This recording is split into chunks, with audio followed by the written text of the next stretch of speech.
The message arrived on a Tuesday morning at Marine Corps Base Camp Pendleton. Colonel Frank Barnes stared at the holographic display floating above his desk, reading the same words for the 5th time. The text was written in perfect English, but the sender was definitely not human. From the Galactic Defense Coalition to the military forces of Earth, we extend an invitation to participate in the Warrior Assessment Trials on Kepler Prime. These trials will test combat effectiveness across multiple species. You may send a representative squad of your finest warriors. Barnes rubbed his temples. 3 months ago, humanity had made first contact with aliens. Now those same aliens wanted to see how well humans could fight.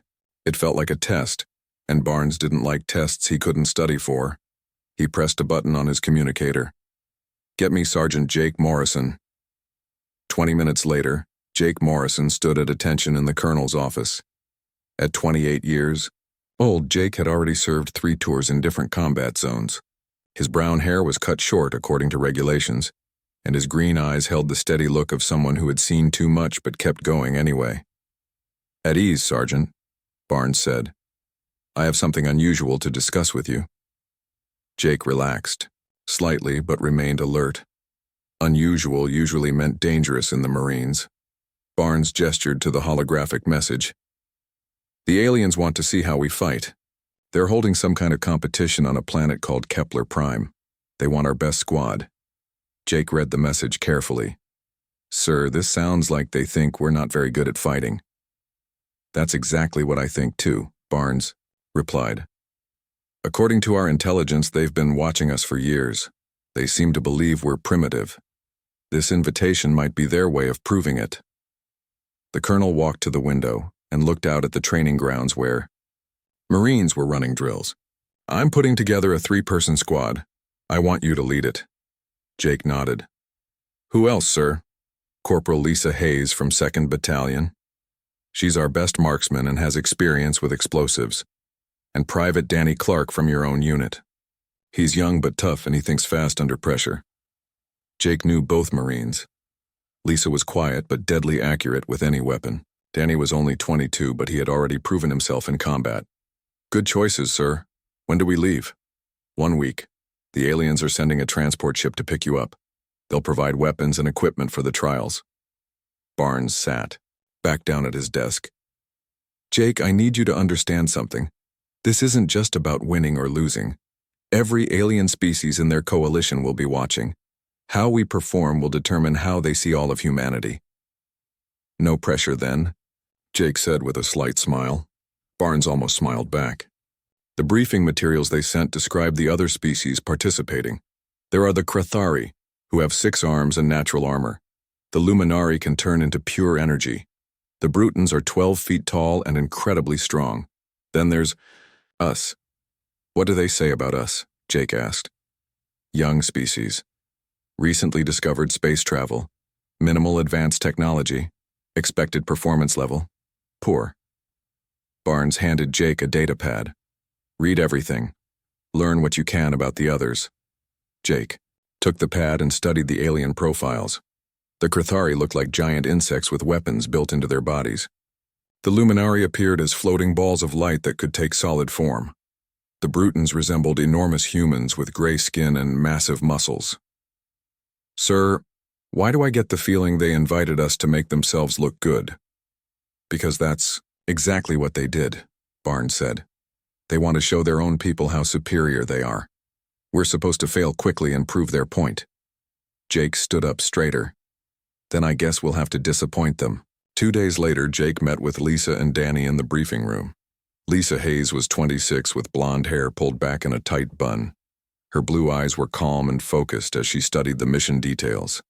Danny Clark had red hair and freckles that made him look even younger than his 22 years. But his record showed he was anything but inexperienced. "So we're going to an alien planet to fight in some kind of tournament," Danny said, reading from his data pad. "And they expect us to lose badly." "That's about right," Jake replied. "The question is, are we going to prove them right or prove them wrong?" Lisa looked up from her reading. "These plasma weapons they mention. Our briefings say they can burn through most materials instantly. The alien species have natural defenses or advanced armor. We don't." We have something else, Jake said. We've been fighting each other for thousands of years. We know how to take damage and keep going. These aliens might be stronger or have better technology, but they've never had to survive on Earth. Danny grinned. You mean they've never had to deal with humans who don't know when to quit? Exactly, Jake said. They think we're weak because we don't have 6 arms or energy bodies. They don't understand that humans are tough in ways that don't show up on their scanners. Lisa nodded slowly. The briefing says the trials are broadcast across their coalition. Millions of aliens will be watching. Good, Jake said. Let them watch. Let them see what humans can do when someone tells us we can't win. The 3 Marines spent the rest of the week training together. They practiced with simulated plasma weapons and studied videos of alien combat techniques. With each passing day, they grew more confident that they could surprise their hosts. On the morning of departure, Jake stood with his squad on the landing pad. A massive alien ship descended from the sky, its hull gleaming silver in the sunlight. As the ship's ramp lowered, Jake felt the weight of responsibility on his shoulders. In a few days, he and his team would represent all of humanity in front of species that considered them inferior. Ready? He asked his squad. Ready, Sergeant, Lisa and Danny replied together. Jake smiled as they walked toward the ship. The aliens expected humans to fail. They were about to learn how wrong they could be.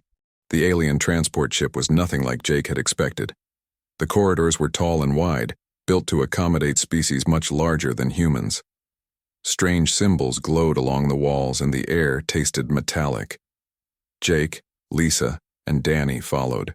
Their escort, a tall gray being called Attendant Zix, through the ship's maze-like interior. Your quarters are here, Zix said in heavily accented English. The creature's voice sounded like metal scraping against stone. You will remain inside until we reach Kepler Prime. Do not wander the ship. The human quarters were small and cramped compared to the ship's corridors. 3 narrow beds lined one wall, and a single window looked out into the darkness of space. Jake noticed that their room was much smaller than what he glimpsed of other quarters through open doorways. Looks like they put us in the storage closet, Danny whispered. At least it's clean, Lisa replied, setting her gear bag on one of the beds. The journey to Kepler Prime took 4 days. During that time, the humans rarely saw other passengers. When they did catch glimpses of other species in the corridors, the aliens would stop talking and stare. Jake heard clicking sounds, electronic beeps, and what sounded like singing, but no one tried to communicate with them. On the 3rd day, Attendant Zix brought them to an observation deck. You will watch the combat demonstrations, the alien said. You must understand what you face. The deck was filled with aliens of different species. Jake saw his first live Krathari warrior, a 7-foot-tall creature with 6 arms and a body covered in natural armor that looked like black metal plates. The being's head was insect-like with large compound eyes that seemed to track every movement in the room. Near the Krathari stood 3 luminari. They appeared as tall, slender humanoids made of pure light. Their bodies shifted between solid and translucent, and when they moved, they left trails of golden energy in the air. Jake found it hard to look directly at them. In the corner of the room, a single Bruton warrior dominated the space. The creature stood over 12 feet tall with massive shoulders and arms as thick as tree trunks. Its gray skin looked like stone, and its small eyes glowed red in its enormous head. Those are your competition, Zix said with what might have been amusement. The trials begin tomorrow. The demonstration started on a large viewing screen. The humans watched as teams of different species fought through various scenarios.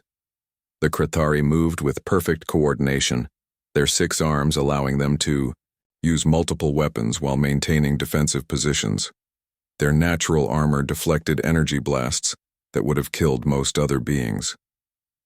The Luminary team moved like ghosts through a maze filled with laser traps. When the beams hit them, they simply became transparent and let the energy pass through their bodies. They could also combine their forms, creating a massive being of pure light that destroyed targets with concentrated energy blasts. The Bruton demonstration was the most impressive. A single warrior walked through an obstacle course designed to test strength and endurance. Walls that should have stopped any normal being crumbled when the Bruton punched them. Energy weapons that knocked down other species barely made the creature flinch.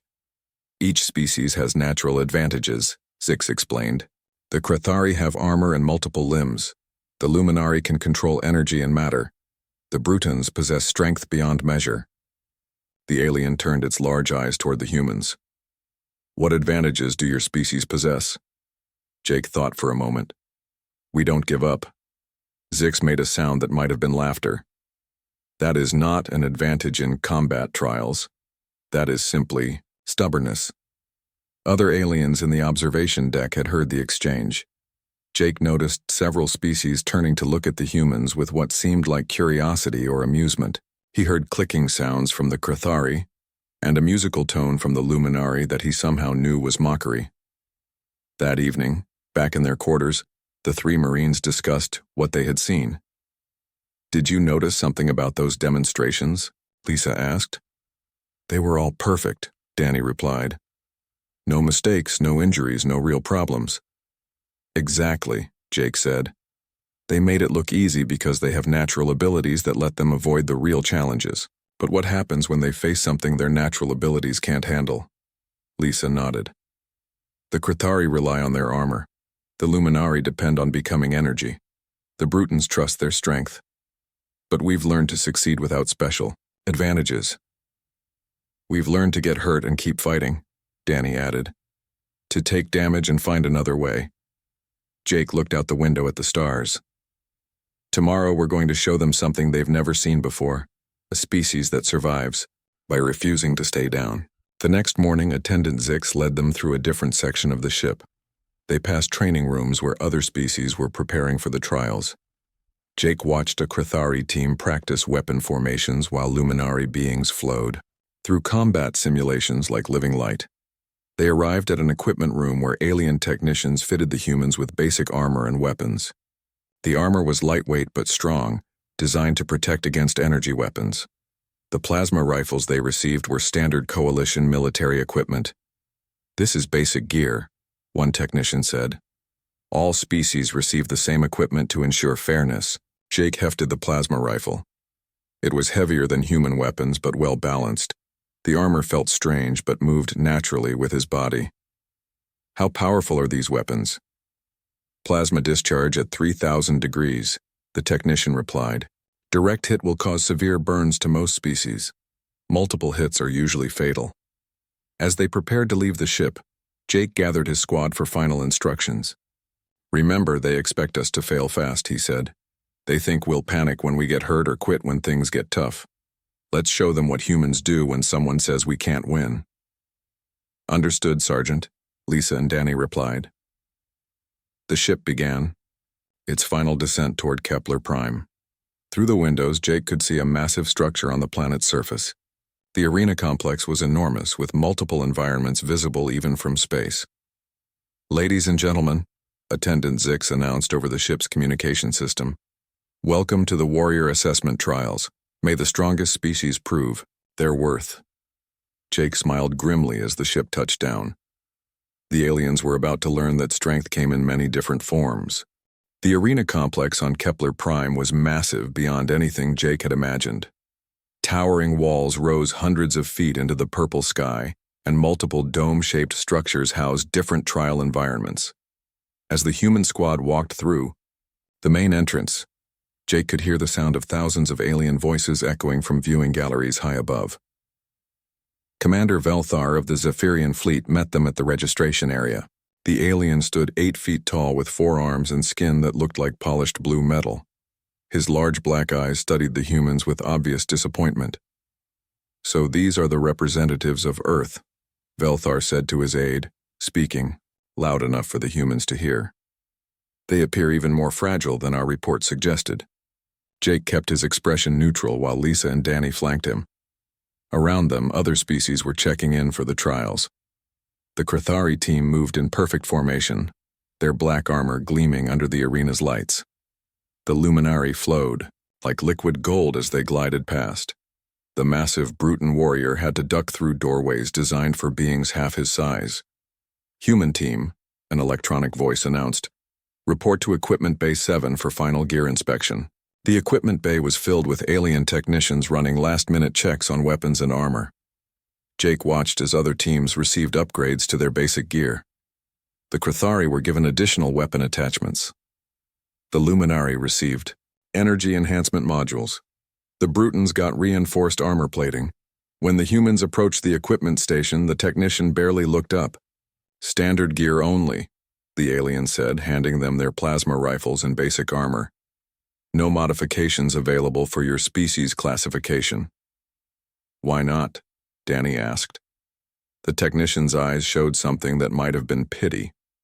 Your species lacks the biological compatibility for advanced equipment. Basic gear is the maximum your physiology can handle safely. Jake realized they were being given the minimum equipment on purpose. The other species received enhancements because the aliens expected them to survive long enough to use them. Humans were expected to fail quickly. The first trial environment was called the Gauntlet. Jake and his squad stood at the entrance, looking into a chamber filled with obstacles, cover points, and automated defense turrets. The objective was simple: reach the extraction point at the far end while eliminating hostile targets and avoiding defensive fire. The plasma turrets fire concentrated energy bursts, the trial coordinator explained to all teams. Temperature, 4,000 degrees. Direct contact will cause severe tissue damage. Multiple hits are typically fatal. Medical teams stand ready for immediate evacuation of injured participants.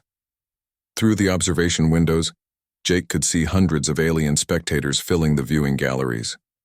Electronic displays showed betting odds for each team. The IT humans had the worst odds by far. The Crithari team went first. Their natural coordination was impressive as they moved through the gauntlet like a single organism. When plasma turrets fired at them, their armor absorbed most of the energy while they used covering fire to advance. They completed the course in 12 minutes with no injuries. The Luminari were next. Jake watched in amazement as they simply phased through solid obstacles and became transparent when plasma beams passed through them. They finished in 8 minutes, barely seeming to exert any effort.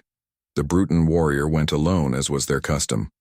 The massive being simply walked straight toward the extraction point, ignoring cover entirely. Plasma blasts that would have killed other species left only small burn marks on the creature's stone-like skin. 7 minutes. Human team, you are cleared to begin, the coordinator announced. Jake led Lisa and Danny into the gauntlet. The chamber was larger than it had appeared from outside, with multiple levels and dozens of potential firing positions for the automated turrets. The air felt hot and dry, and Jake could smell ozone from the plasma weapons. Stay together, but spread out, Jake ordered. Use cover when possible, but keep moving forward. They had barely advanced 50 feet when the first turret opened fire. A bright blue plasma bolt sizzled past Jake's head, close enough that he felt the heat on his face. Lisa immediately returned fire, destroying the turret with a precise shot. More turrets came online as they moved deeper into the gauntlet. The plasma bolts were faster than bullets and much hotter. Jake dove behind a concrete barrier just as 3 shots scorched the ground where he had been standing. Danny, left flank, Jake called out. Lisa, high ground. They moved with practiced efficiency, covering each other as they advanced. But the turrets were learning their patterns, adjusting their aim and timing. Jake realized they would have to take risks that the other species hadn't needed to take. A plasma turret swiveled toward Danny's position. Jake saw the young Marine was trapped behind inadequate cover with no way to retreat. Without thinking, Jake sprinted across open ground to draw the turret's fire. The plasma bolt hit Jake square in the left shoulder. The energy burned through his armor like it was paper and seared into his flesh. Pain exploded through his body as the superheated plasma cooked muscle and skin. The smell of burned meat filled his nostrils, and smoke rose from the wound. In the viewing galleries, alien spectators fell silent. They expected Jake to fall, to call for medical assistance, to retreat from the trial as any sensible being would after taking such damage. Instead, Jake grimaced, adjusted his grip on his rifle with his good arm, and kept advancing. "Sergeant, you're hit," Danny called out. "I noticed," Jake replied, firing at another turret. "Keep moving." The aliens in the galleries began making agitated sounds. This was not how the trial was supposed to go. Wounded beings retreated or collapsed. They did not continue fighting as if nothing had happened. Commander Velthar leaned forward in his observation booth, his forearms twitching with anxiety. "Why is it still fighting?" he asked his aide. Jake's shoulder felt like molten metal was flowing through his veins, but he had experienced pain before. The plasma burn was severe, but it had not hit anything vital. He could still fight, so he would keep fighting. Another turret lined up a shot at Lisa. Jake threw himself sideways to intercept the blast, taking another plasma hit to his right arm. This time the energy burned completely through his armor and left a crater in his bicep. The pain was extraordinary, but Jake had learned long ago that pain was just information. It told him he was hurt, not that he was defeated. He kept advancing toward the extraction point while his uniform smoldered and alien spectators watched in growing horror. The gauntlet became a nightmare of plasma fire and burning air. More turrets activated as Jake pushed deeper into the trial zone, each one targeting the human squad with deadly precision. Jake's left shoulder and right arm were already severely burned, but he continued to advance as if the wounds meant nothing. "This is impossible," Commander Velthar whispered from his observation booth. His forearms trembled as he watched the human sergeant take another plasma hit to his chest. The blast burned through Jake's armor and left a smoking crater near his ribs. Any other species would have collapsed from shock or called for immediate medical evacuation. Jake simply shifted his rifle to his left hand and kept firing. In the arena below, Lisa Hayes had taken up position on a raised platform, providing covering. Fire for her teammates. A turret swiveled toward her location and fired 3 rapid shots. The first 2 missed, but the third caught her in the left leg just above the knee. The plasma bolt burned through her armor and into the muscle beneath. Lisa felt the agony shoot up her leg as the superheated energy cooked her flesh. She looked down and saw smoke rising from the wound, saw her armor melted and fused to her burned skin.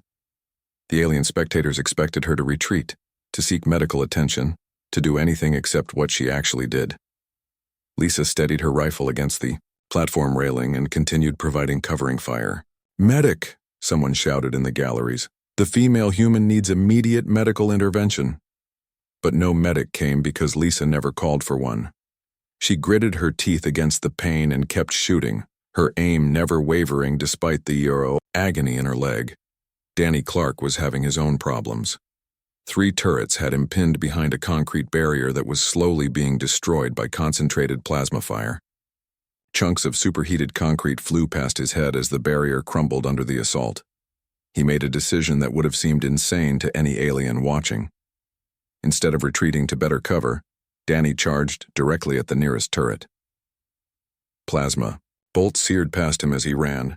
One grazed his left arm, burning away fabric and skin. Another hit him in the back, the energy punching through his armor and leaving a hand-sized burn mark between his shoulder blades. Danny stumbled but did not fall. He reached the turret and destroyed it with a point-blank shot, then turned to engage the next target while his back still smoldered. The alien observers were making sounds of distress and confusion. In the Krathery section, warriors clicked their mandibles rapidly in what Jake would have recognized as panic if he could have heard them. The Luminari were pulsing with agitated light patterns. Even the normally stoic Brutans were showing signs of unease. "They are not retreating," Nexus 7, the crystalline observer, reported to the Coalition command. "Severe plasma burns that would incapacitate our best warriors are being ignored. The humans continue to fight as if injury is irrelevant." Jake had now taken 7 direct plasma hits. His armor was more burned than intact, and multiple wounds covered his torso and arms. Each movement sent waves of pain through his body, but he had learned to function through pain during his years as a Marine. The extraction point was only 30 meters away, but it was protected by the most dangerous obstacle in the gauntlet, a plasma barrier. The barrier was a wall of pure energy that stretched from floor to ceiling. It was designed to test each species' special abilities. The Krathari had used their armor to absorb the energy while quickly passing through. The Luminari had simply phased through it. The Brutan had endured it through sheer physical toughness. Humans had no special abilities. They would have to walk through a wall of plasma that could kill most beings in seconds. Jake, that barrier will cook us alive, Lisa called out from her position. Her leg wound was still bleeding, but she had found a way to brace herself and continue fighting. Then we go through it fast, Jake replied. He looked at his squad, both of them wounded but still combat ready. On my mark. Danny, you go first. Lisa, follow him. I'll cover the rear. Sergeant, you're in worse shape than either of us, Danny protested. His back was a mess of burned flesh, but he could still move. That's an order, Marine, Jake said firmly. The alien spectators watched in horrified fascination as the three humans prepared to do something no rational being would attempt. The plasma barrier contained enough energy to kill them all, and they were planning to walk through it voluntarily. Stop the trial, someone shouted from the Zephyrian observation deck. They will die, but the trial rules were clear. Once started, a team could only be stopped if they requested medical evacuation. The humans had made no such request. Danny sprinted toward the barrier first. As he hit the wall of plasma, energy engulfed his entire body. His remaining armor melted away instantly and his skin began to burn, but he kept running, pushing through the barrier even as the plasma cooked him alive. He emerged on the other side with third-degree burns covering most of his body, but he was still conscious and still moving. Lisa followed, her injured leg making her slower. The plasma barrier caught her for longer, burning away most of her gear and leaving severe wounds across her back and arms. When she stumbled through to the other side, she was barely recognizable, but she was still alive. Jake came last. His multiple wounds made him the slowest of the three. The plasma barrier held him for almost 5 full seconds, burning away everything that could burn and searing his flesh down to the bone in some places. When he finally emerged, Jake looked like a walking corpse. His armor was gone, his uniform was mostly burned away, and his skin was a map of plasma burns. But his eyes were still alert, and his hand still held his rifle. The three Marines stumbled toward the extraction point, leaving trails of smoke behind them. They looked like they should have been dead, but they kept moving forward. In the viewing galleries, thousands of aliens sat in stunned silence. They had just witnessed something that challenged everything they thought they knew about combat, survival, and the limits of biological endurance. Commander Velthar's voice was barely a whisper. What are these creatures? Jake reached the extraction point first, despite being the most severely wounded. His body was covered in plasma burns that should have killed him 3 times over, but he still moved with purpose and control. When he pressed his hand to the extraction panel, the trial officially ended. The timer showed a new record, 4 minutes and 37 seconds. The humans had completed the gauntlet faster than any other species, while sustaining injuries that would have eliminated entire teams of alien warriors. Medical teams rushed into the arena, expecting to find 3 corpses or at least 3 beings in critical condition. What they found instead shattered their understanding of biology and combat medicine. Dr. Kethvar, the head medical officer, approached Jake with scanning equipment designed to assess injury severity. The readings made no sense. This human should be dead, he said to his assistant, a smaller alien with 6 eyes. According to our instruments, he has sustained fatal levels of tissue damage. Yet he remains conscious and responsive, the assistant replied, equally confused. Jake looked at the alien doctor and spoke clearly despite his injuries. Doc, I'm fine, just need some bandages and maybe something for the pain. Dr. Kethvar's 3 hearts nearly stopped beating. Fine. The human was calling severe 3rd-degree burns covering 30% of his body. Fine. The doctor had seen Krithari warriors collapse from injuries half as severe. Lisa limped over to join Jake at the extraction point. Her leg wound was still bleeding, and plasma burns covered her arms and back. When medical scanners examined her, they detected bone-deep burns and muscle damage that should have left her paralyzed with pain. Ma'am, you need immediate surgery, a medical technician told her. These injuries require emergency intervention. Lisa looked down at her wounds and shrugged. They're not that bad. I can walk. The medical team exchanged terrified glances. Not that bad. The female human had burns that would have killed most alien species, and she was dismissing them as minor inconveniences. Danny was the last to reach the extraction point, moving slowly but steadily despite burns across his back and arms. When he sat down on a medical gurney, the fabric began to smoke from the heat still radiating from his wounds. "How are you feeling?" Dr. Kethvar asked, his voice shaking slightly. Danny considered the question seriously. "Well, I've been better. This hurts more than the time I got shot in Afghanistan, but less than when I broke 3 ribs in training. I'd say it's about a 6 out of 10 on the pain scale." The alien doctor stared at Danny in horror. A 6 out of 10? The injuries covering the young human's body would register as excruciating agony for any known species. Yet he was rating them as moderate discomfort. In the viewing galleries, the alien spectators sat in stunned silence. What they had witnessed went against everything they understood about pain, injury, and survival. Species throughout the galaxy had their own advantages: natural armor, energy manipulation, incredible strength. But none of them had what these humans possessed. Commander Velthar stood in his observation booth, his forearms trembling as he tried to process what he had seen. He activated his communication device and sent an urgent message to Coalition High Command. "Priority transmission to Fleet Admiral Zorak. Request immediate reassessment of human species classification. Previous intelligence reports are dangerously inaccurate. These beings do not merely survive injuries that would kill our warriors. They treat fatal wounds as acceptable losses and continue fighting at full effectiveness."